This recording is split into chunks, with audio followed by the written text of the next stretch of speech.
Bonjour Guillaume Jean. Bonjour. Alors, je rappelle pour nos téléspectateurs que vous êtes le premier vice-président du conseil départemental et ensemble, nous allons parler bien de cette cérémonie. Ce soir, vous accueillez au siège du conseil départemental la cérémonie du bénévolat Vendée Double Cœur. Et qu'est-ce que nous allons pouvoir retrouver donc vers 19h? Alors là, cette cérémonie, elle permet de récompenser finalement des bénévoles vendéens, des jeunes et puis aussi des collectivités. Parce qu'il nous a semblé important d'associer les collectivités et puis de récompenser les jeunes qui se mobilisent pour des associations et qui donnent de leur temps. Et ça, c'est important pour la Vendée. Ce label Vendée Double Cœur, vous l'avez dit, il est important. Par exemple, on peut prendre Venançon, qui vient tout juste de voir son label renouvelé. C'était en janvier dernier. Qu'est-ce qu'il représente en fait, ce label? C'est pas simplement une vitrine pour dire ici il y a des bénévoles en fait. Non, bien sûr. Alors pour les collectivités, le label, alors il y a un double cœur ou deux double cœurs, il vient récompenser un investissement de la collectivité auprès de ces associations. Et l'investissement, il n'est pas souvent matériel. L'idée, c'est pas pour une commune de dire j'ai un label Vendée Double Cœur parce que j'ai acheté une sono pour mon association sportive. Le label Double Cœur, il vient récompenser une collectivité qui agit notamment pour accompagner la formation des bénévoles. On sait qu'aujourd'hui, on a depuis plusieurs années une crise dans le bénévolat, en France comme en Vendée.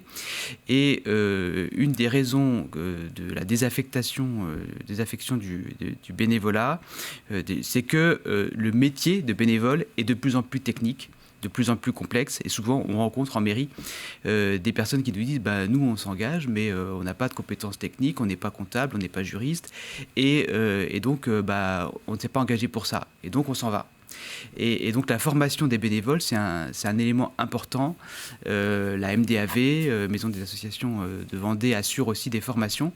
Et l'objectif, c'est qu'on puisse consolider ce tissu de bénévoles qui est si important pour la Vendée, à l'heure où finalement on vit dans une société qui s'atomise, qui se fragmente, qui s'archipélise, pour reprendre l'expression de Jérôme Fourquet. Et donc ça a des conséquences sur le tissu du bénévolat vendéen, qui s'émiette un petit peu parce que on a de plus en plus de mal à avoir des bénévoles qui s'engagent sur le temps long. On a beaucoup de gens qui sont prêts à donner un coup de main pour un week-end, pour un festival qui va durer un week-end.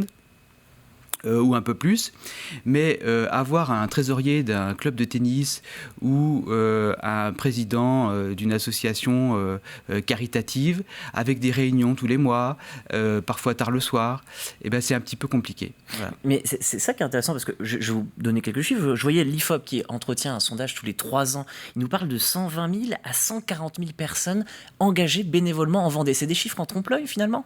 Non, pas du tout. Alors c'est vrai que c'est considérable.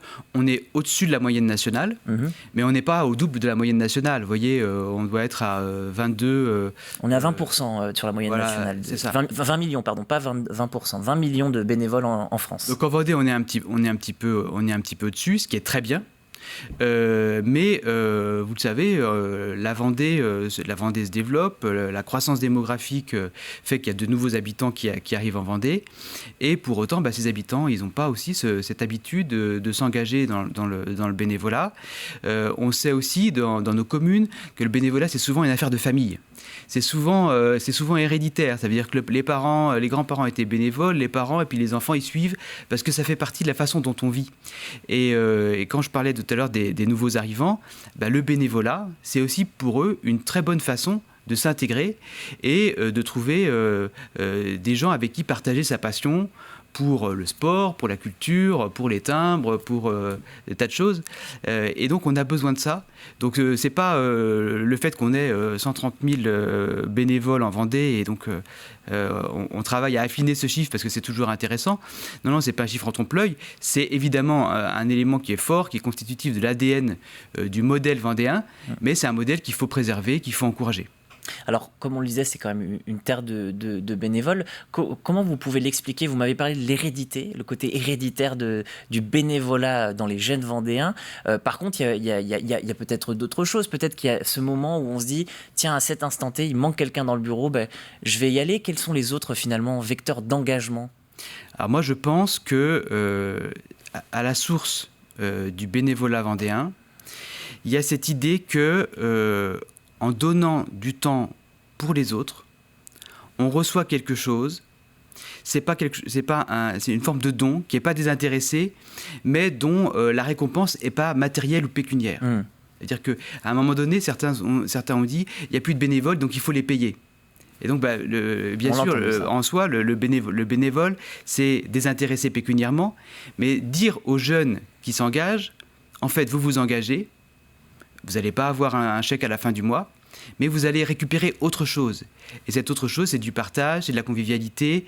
Et donc ça, c'est vraiment le fait de dire, on donne et on a quelque chose en échange, quelque chose d'immatériel. Ça, c'est très important. Et donc ensuite le fait de donner, ça fait partie de la vie de la famille, la vie de la commune. Et puis se dire, on a une richesse, on gagne une richesse à partager ça. Et vous parliez des jeunes, parlons-en justement. Bon, il y a aussi cette question du renouvellement des générations, parce que parfois on le voit, on l'entend du moins. Alors est-ce qu'on le voit, ça c'est autre chose, mais on l'entend. Les jeunes s'investissent moins. Vous le trouvez aussi, et comment on fait justement pour les réintéresser à cette question du bénévolat? C'est une réalité statistique. Les jeunes sont... il n'y a pas que les jeunes d'ailleurs. Les jeunes, ils sont attirés par des tas de choses. Ils ont des sollicitations qui sont multiples. Ils sont devant leur smartphone une bonne partie de leur journée, ou leur tablette, etc. Et donc, l'objectif, c'est de les faire sortir un petit peu de leur cocon, de leur dire qu'il y a des choses à faire en dehors du virtuel. Et vous voyez, on parlait des jeunes, mais moi je suis élu. Quand on voit qu'aux élections municipales, il y a de moins en moins de gens qui s'engagent, tous ces conseillers municipaux qu'on trouve en Vendée, ce sont tous des bénévoles, et qui se disent, nous on donne du temps, on s'engage pour le bien commun, pour l'intérêt de notre commune, etc. Donc c'est aussi l'idée, comment est-ce qu'on dépasse nos intérêts individuels, particuliers, pour finalement essayer de trouver d'autres intérêts ailleurs et les partager avec les autres. Donc ces jeunes-là, ce soir, on va récompenser une centaine de jeunes Vendéens de 16 à 25 ans qui se sont illustrés à la fois par leur volonté de s'engager et puis aussi leur persévérance, parce qu'on leur demande de s'engager un peu plus d'un an et puis de dire, souvent aussi sur des associations qui sont intergénérationnelles. C'est pas que des associations de jeunes où les jeunes sont là pour faire la fête, c'est aussi se dire comment est-ce que moi, jeune de 20 ans, je peux apporter mon regard, mes idées à une association dont le président a 50 ans. Parce que c'est vrai que, comme vous le dites très bien, et on finira là parce qu'il nous reste quelques secondes, c'est vrai qu'il y a aussi cette notion de, tout simplement, parfois on ne sait pas où mettre son énergie quand on est jeune, parce que l'énergie il y en a, l'envie il y en a, parce que les jeunes aussi ont cette envie d'aider, quoi, tout simplement. Alors la dernière chose à dire, faire des appels publics au bénévolat, ça ne fonctionne pas. Ce qui fonctionne, c'est d'aller chez les gens et d'aller les voir. Voilà, il faut frapper à la porte, et dans ces cas-là, on réveille la petite flamme du bénévole qui sommeille en chacun d'entre nous. Eh bien, cultivons-la, cette flamme, faisons-en un beau brasier. C'était pas facile à dire, mais finalement, on s'en sort. Merci beaucoup, Guillaume Jean, d'avoir accepté cette invitation.